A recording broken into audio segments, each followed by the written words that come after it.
என்ற தலைப்பில் சிறிய இனம் நல்லதன் நலனும் தீயதன் தீமையும் இல் என்போர் என்ற அழகாக சிற்றினம் சேராமை பற்றி மிகவும் சிறப்பாக கூறினார்.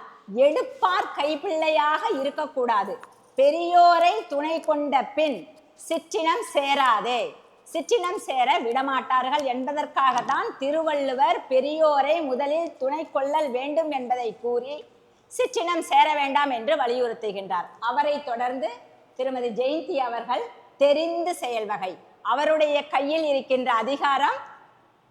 அனைவருக்கும் வணக்கம். திருக்குறள் தமிழின் வலிமை, திருவள்ளுவர் தமிழனின் பெருமை.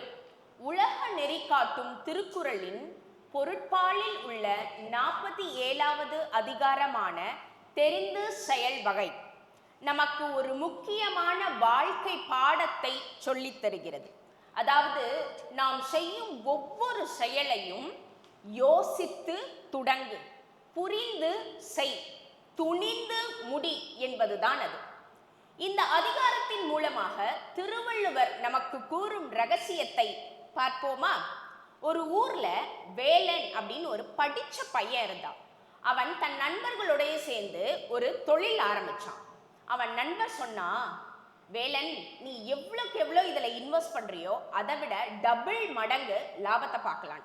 அதை நம்பி வேலன் தன் சொத்தை விற்றான்.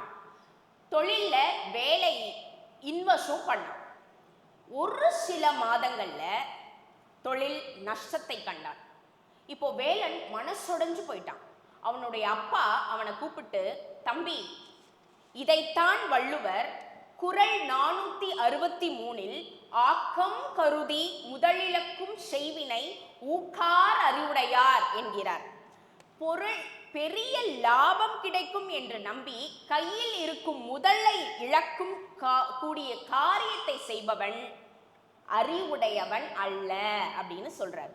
இன்னைக்கு நீ அந்த தவறை செஞ்சதுனால சொத்தோடு சேர்த்து மன நிம்மதியை இழந்துட்ட அப்படின்னு சொன்னார். இந்த வார்த்தை வேலனுக்கு பெரிய தாக்கத்தை உருவாக்குச்சு. அவன் முடிவெடுத்தான், இனி நாம எந்த விஷயத்த முடிவெடுக்கணும்னாலும் முன்பு சரியா யோசிக்கணும்னு தெரிஞ்சுக்கிட்டான். இப்ப அதே ஊர்ல ஒரு விவசாயி தன் தோட்டத்துல வேலை செய்ய ஆள் தேவைன்னு விளம்பரம் கொடுக்கறாங்க. அதை வேலன் கவனிச்சுட்டு அந்த விவசாயிடம் வேலை கற்றுக்கொள்ள போறான்.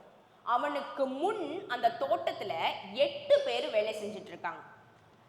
அவங்கள ஒருத்தரை பார்த்து அந்த விவசாயி சொல்றாரு, இங்க 9 பேர் இருக்கீங்க, உங்க 9 பேர்ல ஒருத்தர் தான் என் வேலைக்கு தேவைன்னு சொல்றாரு. சரி, இதுக்கு நான் ஒரு தேர்வு நடத்துறேன், இந்த தேர்வுல யாரு வெற்றி பெறுறீங்களோ அவங்க தான் என்னுடைய தோட்டத்தில் வேலை செய்ய தகுதியானவர் அப்படின்னு சொல்றாரு. எல்லாரும் தயாரா இருக்கிறாங்க. இப்போ அந்த விவசாயி ஒரு பக்கெட்டை கொண்டு வந்து அவங்க முன்னாடி வச்சு, இதுல யாரு தண்ணியை நிரப்புறீங்களோ அவங்க தான் என்னுடைய தோட்டத்துல வேலை செய்ய முடியும்னு சொல்லிட்டு போயிடுறாரு. 8 பேரும் தண்ணியை நிரப்ப முயற்சிக்கிறாங்க, முடியவே இல்லை. அப்ப அவங்க பேசிக்கிறாங்க, டேய், இந்த விவசாயி ஒரு முட்டாள், ஓட்ட பக்கெட்டை எனக்கு கொடுத்துட்டு இதுல தண்ணியை நிரப்பணும்னா எப்படி முடியும்? அப்போ இது தேவையில்லாத வேலை, எனக்கு வேலையும் கிடைக்க போறதில்லை, நேரம் வேஸ்ட்னு சொல்லிட்டு கிளம்பிடுறாங்க. இப்போ விவசாயி வராரு. வேலன் தண்ணியை நிரப்ப முயற்சிக்கிட்டே இருக்கான். தம்பி, எல்லாருமே என்னை திட்டிட்டு டைம் வேஸ்ட்னு கிளம்பிட்டாங்க, நீ மட்டும் ஏன்பா டைம் வேஸ்ட் பண்ணிட்டு இங்கே நிற்கிறேன்னு கேட்டார். அப்போ வேலன் சொல்றான், ஐயா, உங்ககிட்ட வேலைக்கு சேரணும்னு முடிவெடுத்து தான் துணிஞ்சு இந்த வேலையில இறங்கினேன். செய்ய ஆரம்பிக்கும் போது தான் எனக்கு தெரிஞ்சிச்சு, இந்த ஓட்ட பக்கெட்ல இருந்து போகக்கூடிய நீர் வாய்க்கால் வழியாக தோட்டத்தில் உள்ள செடிகளுக்கு தான் சென்றடைகிறது அப்படின்னு புரிஞ்சுக்கிட்டேன்.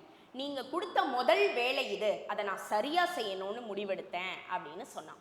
இந்த பதில கேட்ட உடனே விவசாயிக்கு ரொம்ப சந்தோஷம்.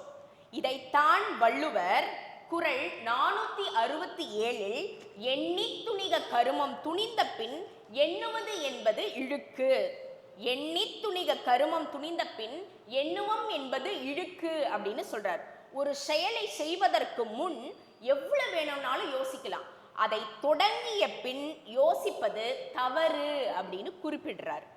எனவே தெரிந்து செயல்வகை என்ற அதிகாரத்தின் மூலமாக நமக்கு வாழ்க்கை நெறியையும் அதன் ஆழமான ரகசியங்களையும் தெளிவாக கூறியுள்ளார்.